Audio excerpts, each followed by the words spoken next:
Sir Nawabganj जाना हुआ है, क्या कार्यक्रम है इससे? देखिए, संगठन के अपने कार्यक्रम होते हैं, चुनाव के समय भी कार्यक्रम होते हैं, चुनाव के पहले भी कार्यक्रम होते हैं। अपने बूथ के अध्यक्षों का सम्मेलन है आज, क्योंकि भारतीय जनता पार्टी कार्यकर्ता आधारित पार्टी है और कार्यकर्ताओं के दम पर ही हम चुनाव लड़ते हैं और जनता जनार्दन का आशीर्वाद लेकर चुनाव लड़ते हैं। तो आज बूथ का मैनेजमेंट बैठक है कि अपने बूथ के काम होते हैं, क्या क्या काम करना है, आज उसी का बैठक है। और आदरणीय मोदी जी, योगी जी की जो कल्याणकारी योजना है, 14 के पहले देश की स्थिति क्या थी? बम फटते थे तो गोले फटते थे, भ्रष्टाचार होता है तो हमारे हिंदुस्तान का नाम पाकिस्तान के बराबर लिया जाता था। 14 के बाद की स्थिति आज 10 सालों में आमूलचूल परिवर्तन आया है। आज श्रीनगर में बम नहीं फटता है, न ताज होटल में बम फटता है, न काशी में बम फटता है, न काशी विश्वनाथ में बम फटता है। आज श्रीनगर के चौक पर भी तिरंगा झंडा फहराया जाता है, भारत माता की जय बोली जाती है, और लंदन की धरती पर भी आदरणीय मोदी जी उतरते हैं तो भारत माता की जय, वंदे मातरम बोला जाता है। हिंदुस्तान के करोड़ों लोगों के पास, ऐसे गरीबों के पास अपना शौचालय नहीं था, पक्का मकान नहीं था। आज अपना करोड़ों लोगों के पास पक्का मकान है, शौचालय भी है।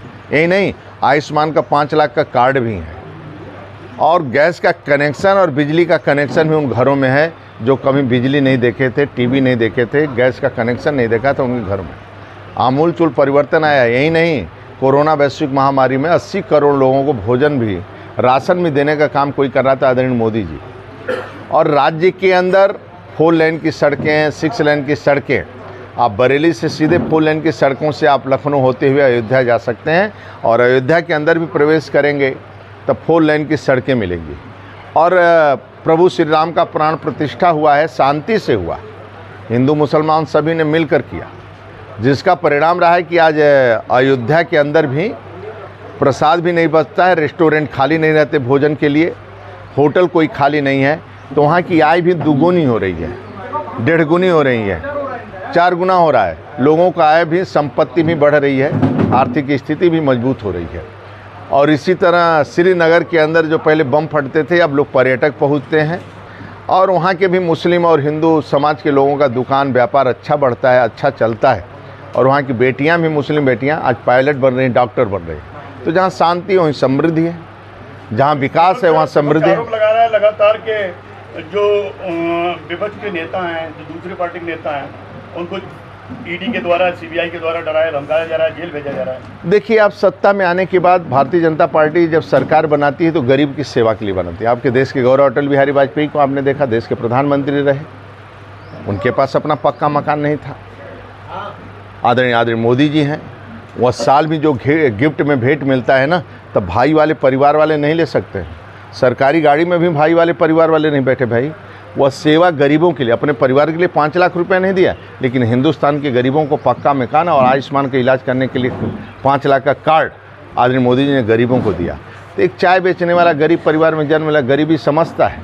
जो भ्रष्टाचार करेंगे और लूटेंगे उनको कानून अपने शिकंजे में लेता है, जाँच होती है, यदि दोषी नहीं है तो बरी हो जाते हैं। तो वो अपना काम करता है। भारतीय जनता पार्टी राजनीति उसका व्यापार नहीं, राजनीति एक मिशन है और हम गरीबों की सेवा के लिए सरकार बनाते हैं और कार्यकर्ताओं को बढ़ाने के लिए सरकार बनाते हैं और वह भी आगे बढ़कर गरीबों की सेवा करे, ऐसी सरकार बनाते हैं। तो हम लोग काम करते हैं। सर, लेकिन गरीबी की बात कर रहे हैं, महंगाई बढ़ी है, महंगाई चरम पर है, विपक्ष लगातार आरोप लगा रहा है, गैस सिलेंडर, पेट्रोल डीजल के दाम बढ़े। देखिए, विपक्ष क्या बोला, मैं कह रहा हूँ ना, 14 के पहले की आपकी स्थिति उत्तर प्रदेश देखा हमने और 14 के पहले देश की स्थिति देखा हमने, 17 के पहले उत्तर प्रदेश की स्थिति आपने देखा है। आप मेरे को बताइए कि 5 बजे शाम को कोई निकलता था बाहर, बिजली आती थी, सड़कों की स्थिति ठीक थी, गुंडागर्दी चरम सीमा पर था। किसी व्यापारी से कोई गुंडा 10 लाख का सोना उठा लाया 17 के पहले, कोई मांगने जाता था तो गोली खाता था। आज आदरणीय योगी जी के शासन में 12 बजे रात को भी बेटी बरेली से अयोध्या के लिए जा सकती है और रात में वापसी भी कर सकती है अपना सुबह तक, और कोई नहीं। यही नहीं, यूक्रेन रूस में भी हमारा बच्चा हिंदुस्तान का फंस गया तो आदरणीय मोदी जी दोनों राष्ट्रपतियों से बात करके सुरक्षित बच्चे को देश में लाते हैं। ता सुरक्षा है, समृद्धि है और सभी किसानों को किसान सम्मान निधि सभी को दिया जा रहा है। लोग खुशहाल हैं और जनता जनार्दन का पूर्ण आशीर्वाद है सरकार के लिए।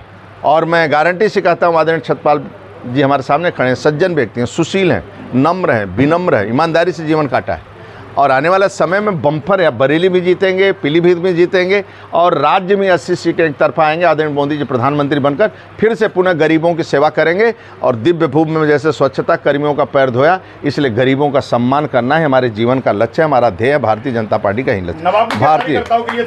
भारतीय जनता पार्टी मेरी माँ है, मेरा चुनाव चिन्ह कमल का निशान है, उसी के लिए मरते हैं, उसी के लिए जीते हैं।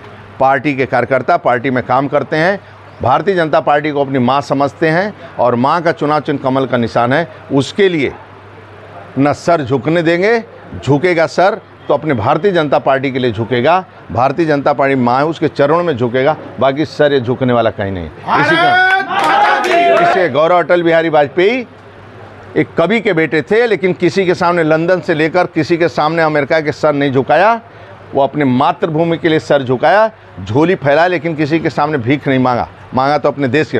आदरणीय मोदी जी आज सीना तान के चलते हैं, इसलिए चलते हैं कि आप कमल पर जब मोहर लगाते हैं सीना चौड़ा होता है, दुनिया के अंदर भारत माता और वंदे मातरम का जय जयकार होता है और गरीबों की सेवा करते हैं। बहुत बहुत धन्यवाद।